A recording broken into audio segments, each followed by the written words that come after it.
Capítulo 104. Los transgresores. 21 de octubre, año 1 del nuevo calendario mundial, nuevo continente, antiguos Emiratos Árabes de Dasman, Emirato de Doran, actual República de Doran, Federación Rusa. Ahí ya, yo venir de provincia de Cantón, llamarme Chen Baogui, ¿sí?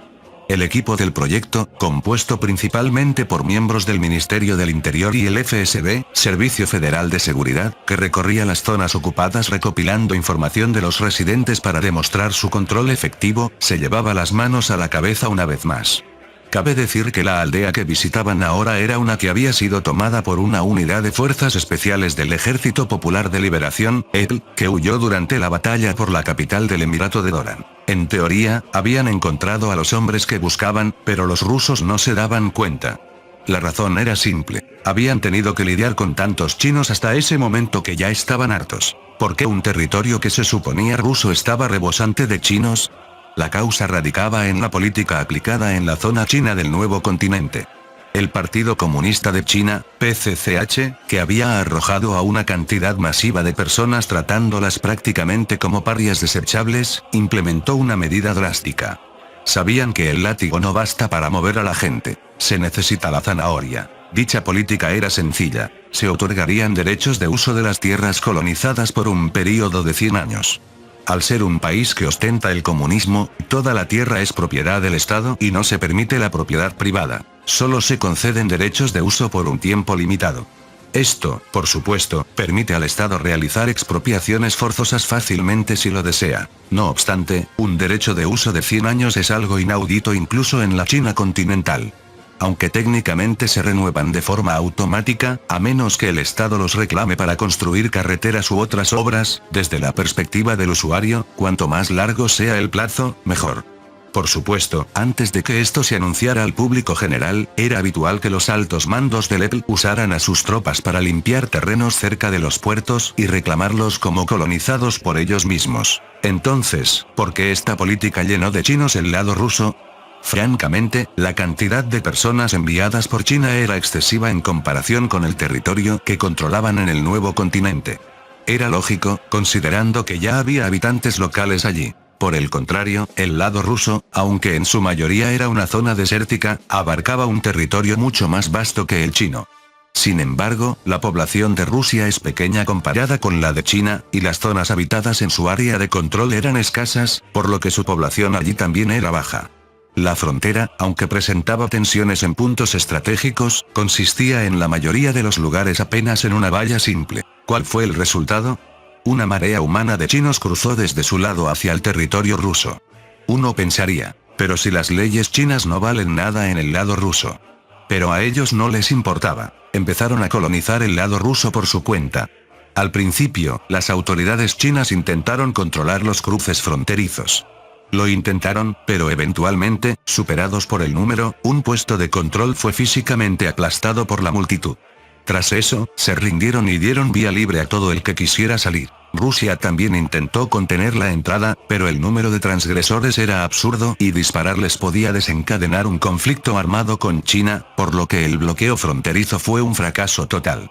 A simple vista, parecía una oportunidad para que China expandiera su control efectivo, pero el movimiento era totalmente incontrolable desde el centro. Para ser honestos, era una bomba de tiempo para ambos países. Tras ver marchar al equipo de investigación ruso, que se fue refunfuñando otra vez chinos, uno de los hombres de la aldea habló. Parece que nos preocupamos por nada, coronel. Los engañamos con una facilidad casi ridícula. Bueno, parece que Dios no nos ha abandonado todavía. Aunque según el partido, Dios no existe, pensó el coronel con ironía. Al mismo tiempo, empezó a maquinar cómo aprovechar esta situación para encontrar la forma de regresar a su país. 21 de octubre, año 1 del nuevo calendario mundial, República Popular China, Pekín, Zongnanhai. Se celebraba una reunión entre los pocos hombres que dirigen el destino de 1.200 millones de personas, pero todos estaban abrumados. La situación en el nuevo continente está completamente fuera de control. El lado ruso también está dejando que las cosas sigan su curso. No podemos controlar a nuestra gente que se filtra hacia allá. Alguien soltó un profundo suspiro. ¿Quién diría que el derecho de uso de las tierras colonizadas tendría tanto impacto? Muchos se hicieron ricos en las zonas urbanas sin mover un dedo gracias a eso. Ahora compiten ferozmente por cada palmo de tierra. En el pasado, hubo una nación insular que se inmoló con un sistema similar, la ley de propiedad perpetua de tierras cultivadas, pero si se rastrean los orígenes, dicho sistema venía de China.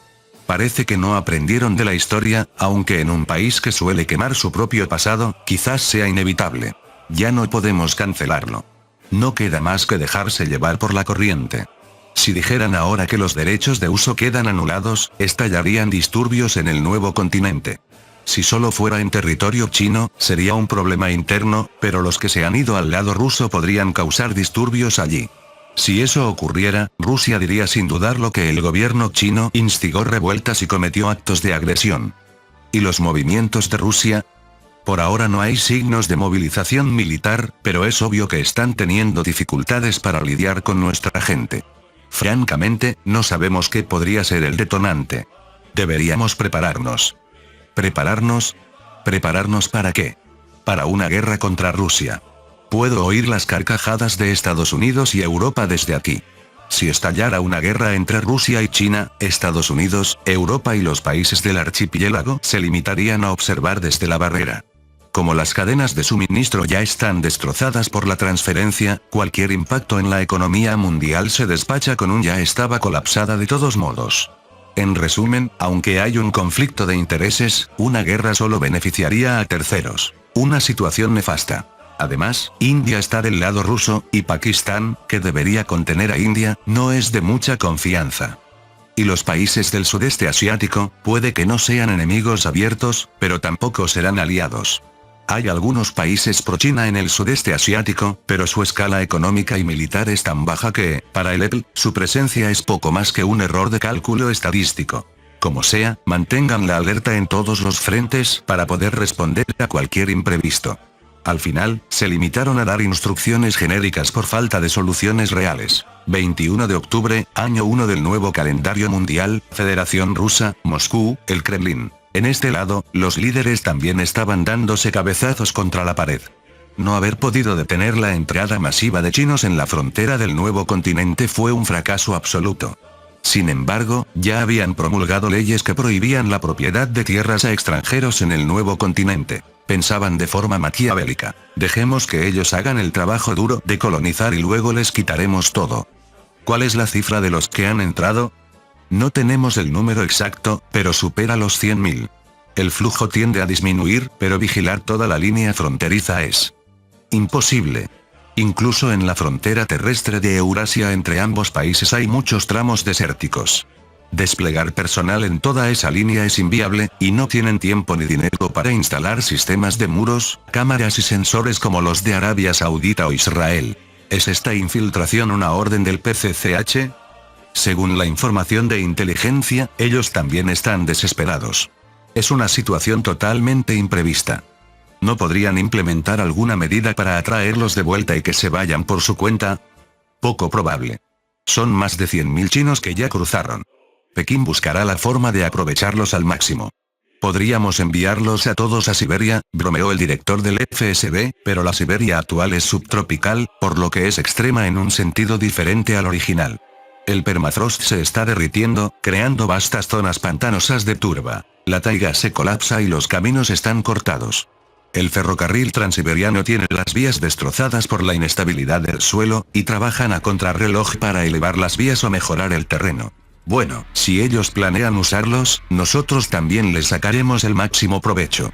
Al final, el pueblo chino, que no tiene más remedio que ser zarandeado por los intereses de las cúpulas de ambos países, es la mayor víctima. Aunque, al haber cruzado y colonizado por su cuenta creando fricciones entre las potencias, tampoco despiertan mucha simpatía. En cualquier caso, ambas naciones se quedaron vigilándose mutuamente, cada una con una bomba en las manos. 25 de octubre, año 1 del nuevo calendario mundial, República Popular China, Shanghái. Shanghái, símbolo del desarrollo económico chino, mantenía una vitalidad distinta a la de antes de la transferencia. Ahora, su energía se basaba en su estatus como centro logístico y puerta de entrada al nuevo continente. La mayoría de los suministros y el personal que partían hacia allá, así como los vastos recursos naturales y herramientas desconocidas que llegaban de vuelta, pasaban por los muelles de esta ciudad. Las herramientas y máquinas desconocidas obtenidas del nuevo continente eran entregadas prioritariamente al Apple, aunque una parte llegaba a empresas civiles para su análisis y posible comercialización. No obstante, el PCCH se apropiaba de cualquier cosa que pareciera lista para su uso o venta inmediata, manteniéndola bajo monopolio estatal. Esta era la gran diferencia con Estados Unidos, que solía entregar casi todo al sector privado. Bueno, esas cosas listas para usar se reducían básicamente a los grandes hidrocanoas y las gemas de comunicación. Fundamentalmente, el mundo del que provenía el nuevo continente tenía una tecnología civil tan atrasada que había poco que vender al público general. Aún así, los productos agrícolas y recursos naturales que fluían desde el nuevo mundo desempeñaban un papel crucial en la recuperación de la economía china, golpeada por la transferencia global. Fin del capítulo 104. El link a la historia del autor estará en la descripción.